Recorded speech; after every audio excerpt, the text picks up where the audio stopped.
Brian Mitchum with Farmer First Agronomy in a cornfield in Paulding County, just about a couple miles north of the Van Wert County line. We're going to talk about something a little bit different today. This is about grass aphids that are impacting some corn. Very rare for us to deal with a pest like this, but we are seeing a few fields in a given area getting a lot of calls and questions about this because some people are finding a significant amount of this insect pest present in cornfields and may or may not have to be treated with an insecticide, but it's certainly worth looking at and discussing. We're right off an end row in a field, and as if you can just pan in on that, if you see all that the dark green there, those are grass aphids with a lot of the grayish small piece you see, those are shed skins. So I want you to keep in mind that last night this area got about an inch of rain. So I would say that a high percentage of the dead skeletons and dark on this washed off last night. So we're seeing this about as clean as it has been for several days. Talk about a little bit about the biology of aphids because they're very fascinating from an insect standpoint. Every aphid that's present at this time of year is a female. 100% of the population is female. There are no males. Every aphid is born pregnant. So the reproductive efficiency of aphids is astounding, and a low, moderate population can explode in just a matter of days because of that reproductive habit that they have. At the end of the season, in the late summer to early fall, the last generation of aphids that are produced, a few of the females will spontaneously change sex to males. Those males will mate with the remaining females, and those females will lay eggs. The eggs will overwinter and be the population for 2027. What aphids are doing here, they're primarily mining the plant for protein, amino acids and proteins.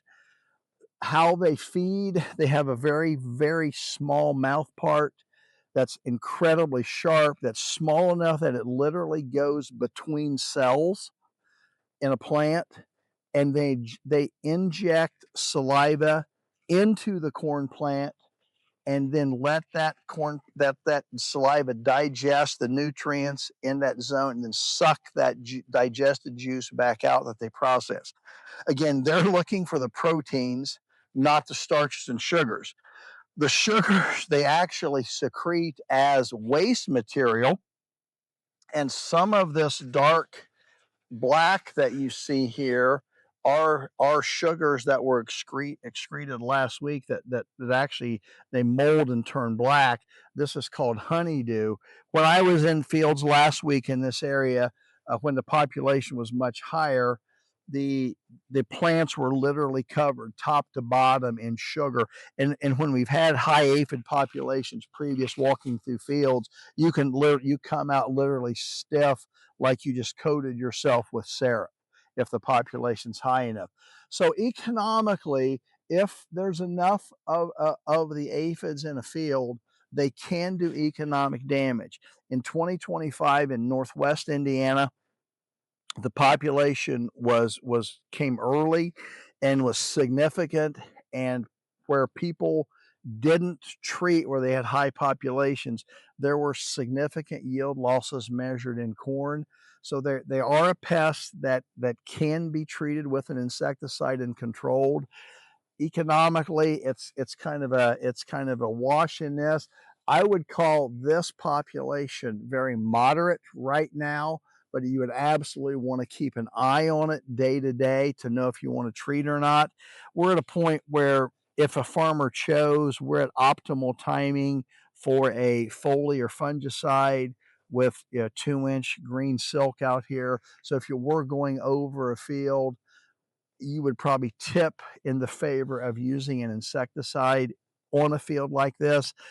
We don't like recommending insecticides with fungicide applications in corn unless there is an absolute need with a pest, because in most cases, an insecticide will control all the beneficials, and that's not what we want. We want the beneficial insect populations to help keep the predators or the problem insects in check. So we don't like to do that unless it's necessary. So the good thing is we do have effective products that aren't very expensive if you choose to treat. Um, some things that might also see in an aphid field, you can see some lady beetles in the field periodically. They are the major predator. I'm looking kind of here at the back. You're going to see quite a few aphids underneath the plant here. Boy, they're big, ready to go. Kind of looking to see if I could find a lady beetle egg mass somewhere or not. But your nature will always take care of excessive populations within herself eventually. So in this case, the lady beetles are just building their population up because they've got such an abundant food supply. Eventually, the lady beetle population will increase so much it will start overwhelming the aphids, and the population will decline naturally via predators. Another thing that can happen to aphids, when we get enough population here, they will develop a fungal disease, and a disease pathogen will come in and it will just wipe the aphids pretty clean, very easily. It does happen eventually to see that. Another thing that we might see with aphids that we want to be concerned about is aphids tend to prefer plants that are low in potassium. I don't know what the status of this cornfield is we're in. This is not a field that I have data on to look at to know what the fertility level is in fields. But when you have lower potassium levels in plants, it changes the amino acid profile to something that the aphid simply prefers. Therefore, they colonize low potassium plant fields first. So that's an indicator. If you're a farmer out here, if you've got a lot of aphids, let's take a real hard look at that population. But here again, if you see this on this, see they're colonizing up here on this plant.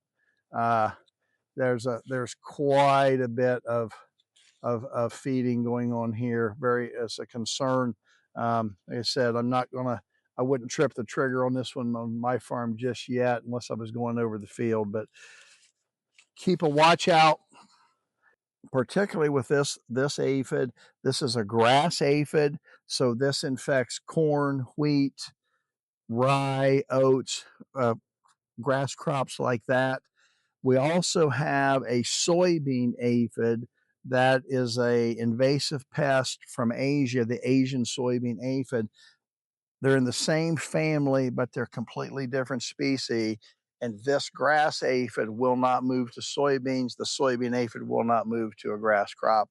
They're very different. They cause different problems at different times. But another thing that will also eventually happen out with the aphids is if there's enough population, eventually you get a fungal disease that comes in. It'll wipe them out literally overnight, and you'll just see a lot of dead aphids. Good luck in your scouting. Call if you have questions, reach out to us. We'll be happy to help take a look at a field or two for you to see what the population is, what we might need to be doing. But with that, Brian Mitchum, again, Farmer First Agronomy, Van Wert, Ohio. Good farming.